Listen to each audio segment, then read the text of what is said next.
morning po, Yusek. Reaction lang po from Malacanang with regards pa rin po sa guarantee letters according to Baguio City Mayor Benjamin Magalong. Mahalaga daw po na maitama yung statement ng Department of Health na hindi naman daw po kailangan ng guarantee letters doon sa mga ospital na pinatatakbo nag-operate under DOH. But sa Baguio City alone, according to the Mayor, katuwang daw ng mga pasyente na nangangailangan ng pambayad ng ospital yung guarantee letters and kailangan daw po ilahad yung tunay na sitwasyon on ground. Your thoughts, Yusek? Actually, nadinig ko po yan, maliban po sa statement na natin nabasa, nadinig ko po ang kanyang interview.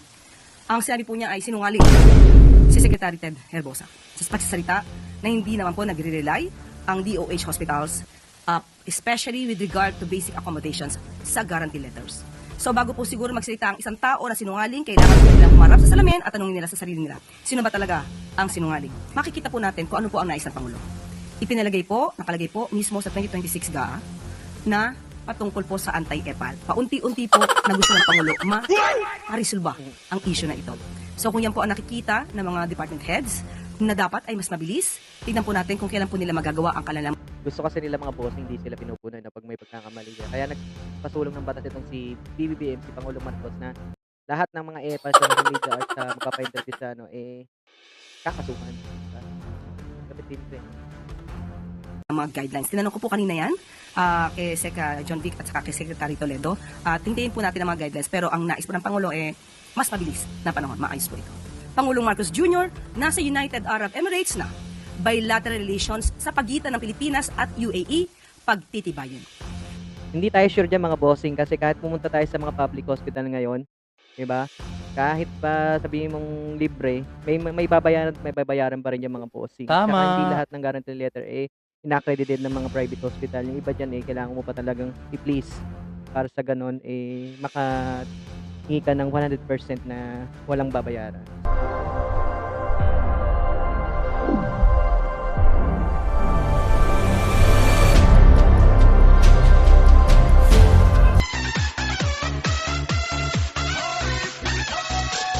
Magandang araw sa ating lahat mga bossing. Muli nagbabalik RM Genius TV. Ayan, panibagong araw, panibagong fake news. Another day, another fake news tayo mga bossing, no? So, for today's video mga bossing, ang topic natin ngayon ay walang iba kundi dito kay Auntie Claire, na kung saan sinabihan niya si Mayor Magalong na isa itong pa-epal at maingay sa social media sa publiko ngayon. Ang issue daw kasi mga bossing ay tungkol dito sa guarantee letter na di man na inisyu ng DOH pero hindi naman nangyari. Kumbaga, o di rin napala ng publiko. So, ano mga bang katotohanan dito mga bossing? Pero bago natin panoorin na itong mga bossing, ang video na to, kung hindi pa kayo nakaka-subscribe sa ating YouTube channel mga bossing, muli iniimbitahan ko kayong mag-subscribe. Huwag mong subukan. I-click nyo lamang po yung subscribe button, hit notification bell, para sa ganon maging updated tayo sa mga i-upload nating video. Huwag ring makalimutan mag-like and share at comment na rin mga bossing. Para sa ganon, pag na-notify ko yung comment nyo, pwede ko kayong ma-shoutout sa next video natin. So, ano pang hinihintay natin mga bossing? Wala nang patong pikik pa.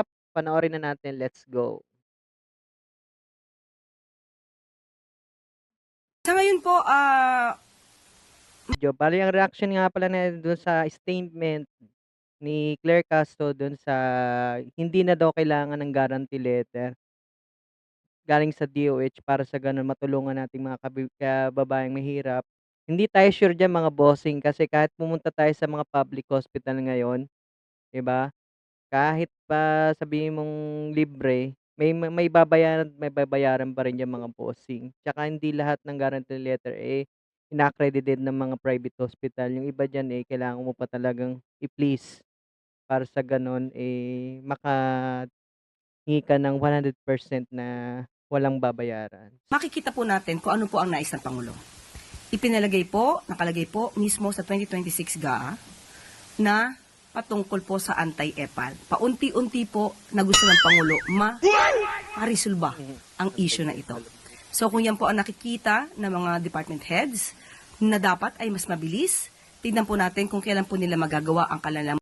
Gusto kasi nila mga bossing hindi sila pinupunoy na pag may pagkakamali siya. Kaya nagpasulong ng batas itong si BBBM, si Pangulong Marcos, na lahat ng mga EPAL sa social media or sa magpapa-interview sa kakasuhan, 'di ba? Malapit din 'to, eh, 'no? Ang mga guidelines. Tinanong ko po kanina yan kay Sec. John Vic at saka kay Secretary Toledo. At hintayin po natin ang mga guidelines. Pero ang nais po ng Pangulo mas mabilis na panahon. Maayos po ito. Salamat po. Sunod po, Raquel Bayan, Radyo Pilipinas. Good morning po, Yusek. Reaction lang po from Malacanang with regards pa rin po sa guarantee letters according to Baguio City Mayor Benjamin Magalong. Mahalaga daw po na maitama yung statement ng Department of Health na hindi naman daw po kailangan ng guarantee letters doon sa mga ospital na pinatatakbo nag-operate under DOH.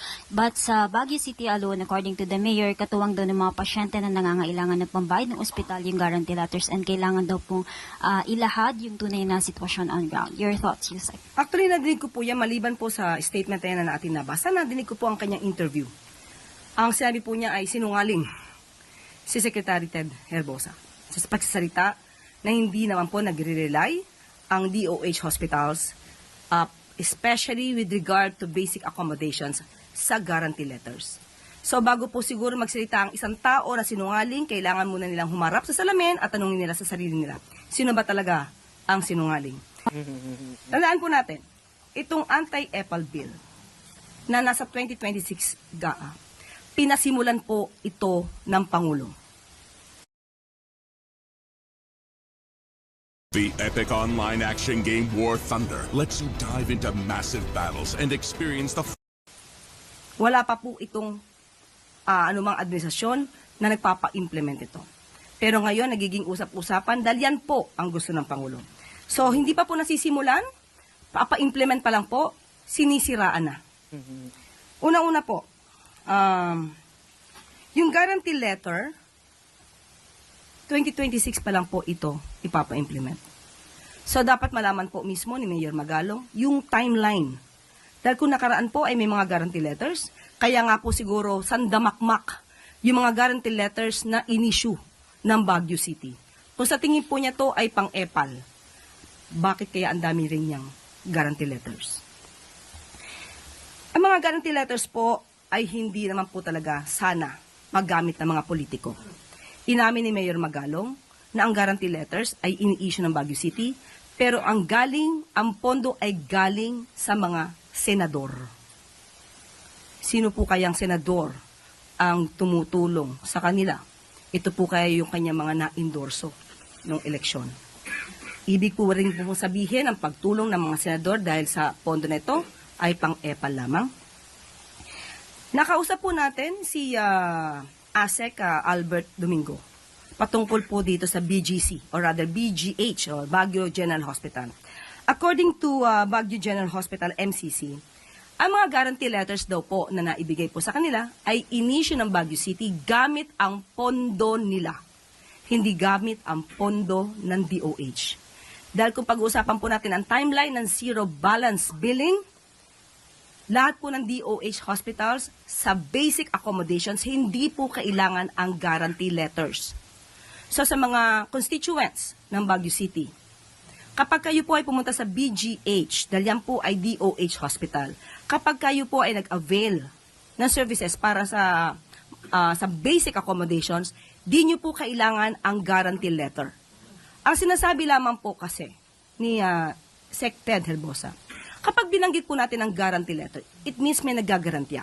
Kapag kayo po ay umutang at meron kayong yung garantor, kapag hindi nakapagbayad yung umutang, yung garantor ang hahabulin.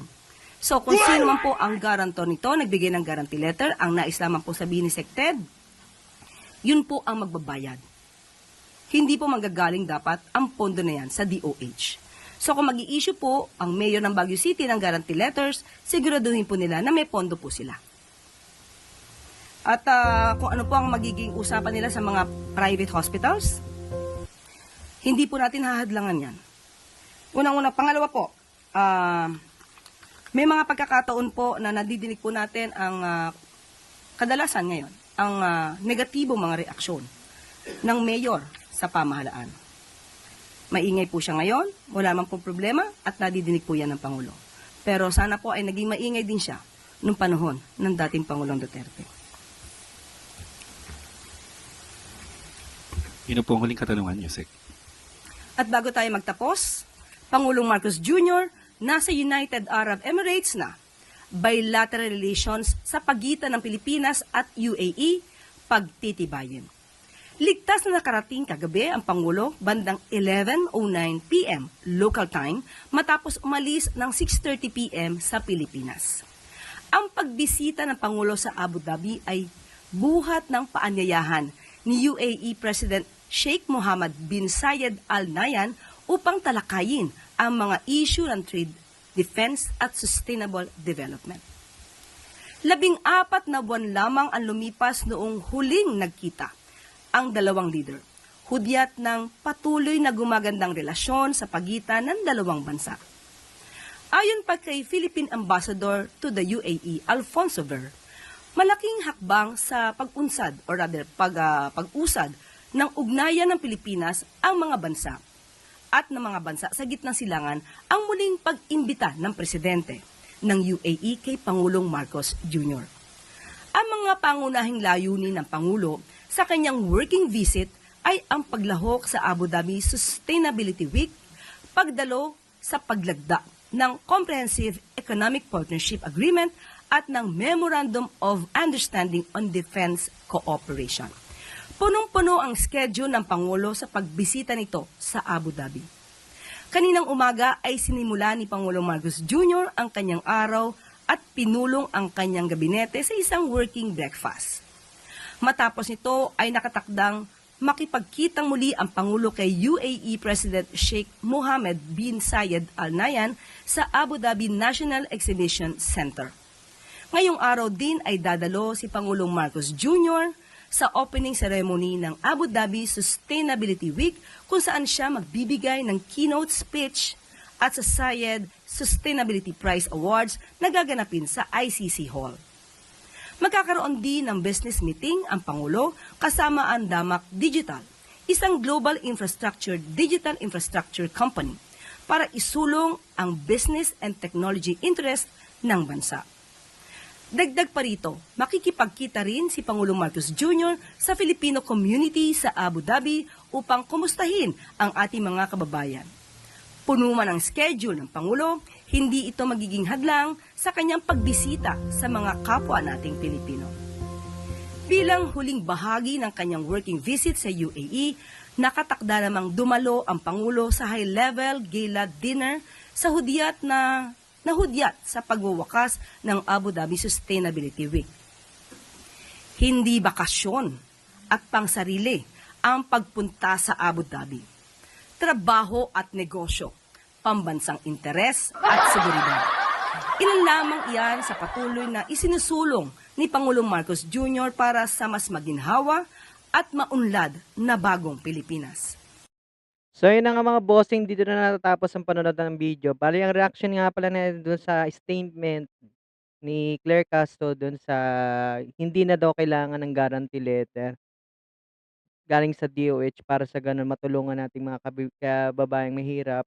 Hindi tayo sure diyan mga bossing kasi kahit pumunta tayo sa mga public hospital ngayon, 'di ba?